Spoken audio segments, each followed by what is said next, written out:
Hey there, welcome back to the channel. Today we're diving into something many of you have been asking about: how to create meaningful connections through text messages.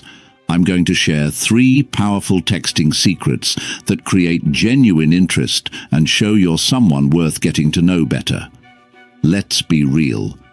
Texting has become one of the primary ways we communicate, especially in the early stages of dating.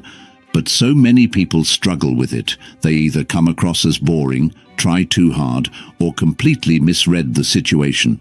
The good news is that with a few simple principles, you can transform your text conversations from awkward to engaging. Before we jump in, remember that these aren't manipulative tricks. They're communication strategies that help you showcase your authentic self in the digital world. The goal isn't to pretend to be someone you're not, but to effectively convey your personality when you don't have facial expressions or tone of voice to help you. Secret number 1: create emotional engagement through storytelling. The biggest mistake people make when texting is treating it like an interview. How was your day? What are you up to? What do you do for work? These questions might seem like you're showing interest, but they actually create a boring pattern of question-answer-question that feels more like an obligation than a conversation. Instead, focus on creating emotional engagement through storytelling. Our brains are wired to respond to stories. They activate more parts of our brain than plain facts do. Here's how to do it. Rather than asking, "How was your day?" share a quick, interesting moment from your day first. For example, "Just had the strangest encounter at the coffee shop. The barista handed me my drink and said, 'Enjoy your meal.' Of course, I responded with, 'You too,' and we both just stood there in awkward silence. Please tell me I'm not the only one who does this." This accomplishes several things at once. It's relatable and slightly amusing. It shows vulnerability, which builds connection. It shares something about your day in story form. It naturally invites her to share a similar experience without directly asking. When you share small stories like this, you're giving her something to respond to besides just a question. You're creating emotional texture in the conversation.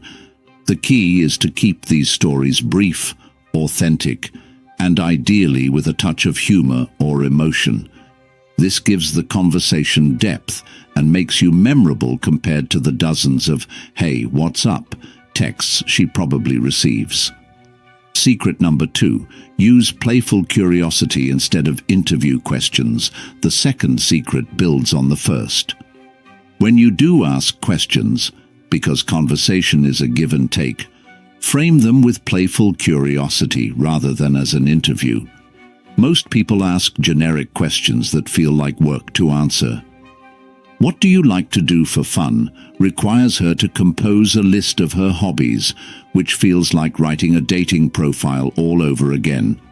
Instead, practice playful curiosity by making specific, light-hearted assumptions or observations that invite elaboration. For example, instead of "What kind of music do you like?" you might say, "I noticed that concert poster in your profile picture. Are you a secret indie rock fan, or was that just a one-time thing?" This works because it shows you've paid attention to details about her. It makes a playful assumption that she can confirm or correct. It's specific rather than generic. It's easier and more fun to respond to than a broad question. Another example: rather than asking, "Do you like to travel?" you might say, "You strike me as someone who'd rather explore hidden local spots than tourist traps when traveling. Am I close?" This approach encourages more thoughtful responses because you're demonstrating genuine interest in understanding her perspective, not just collecting information. Playful curiosity shows that you're actually engaged with who she is as a person, rather than just going through the motions of conversation. It makes her feel seen in a way that generic questions never can. Remember though, this only works when it's authentic. Don't make assumptions that are completely unfounded just to seem interesting. The goal is thoughtful engagement, not random guessing. Secret number 3. Create anticipation through future experiences. The third secret is perhaps the most powerful. Create anticipation by casually mentioning shared future experiences. Human psychology is fascinating. We often feel emotions based not just on what's happening now, but on what we anticipate happening in the future. When you subtly plant seeds of enjoyable future interactions, you create positive anticipation that makes the current conversation more engaging. This doesn't mean rushing to ask her out. Quite the opposite. It means casually referencing potential shared experiences in a way that feels natural and non-pressuring. For example, if you're discussing favorite foods and you both mention loving Italian, you might say, "There's this amazing little Italian place downtown that makes homemade pasta. The chef is actually from Naples. The carbonara would probably blow your mind." Notice what happened there. You didn't explicitly ask her to go there with you, but you planted the idea of a shared experience. This creates a mental image that's much more powerful than direct planning. Another example, if she mentions loving hiking, you might say, "One of these days I need to show you the hidden waterfall trail at Redwood Park. Most locals don't even know about it, but the view at sunset is incredible." This works because it shows you're thinking about her beyond just this conversation. It creates a mental image of an enjoyable shared experience. It doesn't put pressure on her with an immediate date request. It gives her something to look forward to and imagine. The key is that these references should be casual, related to the ongoing conversation, and genuinely interesting. They shouldn't feel forced or manipulative. When done right, this technique creates a sense of forward momentum in your connection. Rather than just exchanging messages in the present, you're building a bridge to potential real-world interactions. Bringing it all together. These 3 secrets work together to transform your texting from forgettable to fascinating. Let's see how a conversation might flow using all 3 principles, instead of, "Hey, how's your day going? What do you do for work? Do you want to get coffee sometime?" You might have a conversation like, "Just finished a presentation at work and realized halfway through that I had spinach in my teeth the entire time. Monday is really testing me. How's your day treating you?"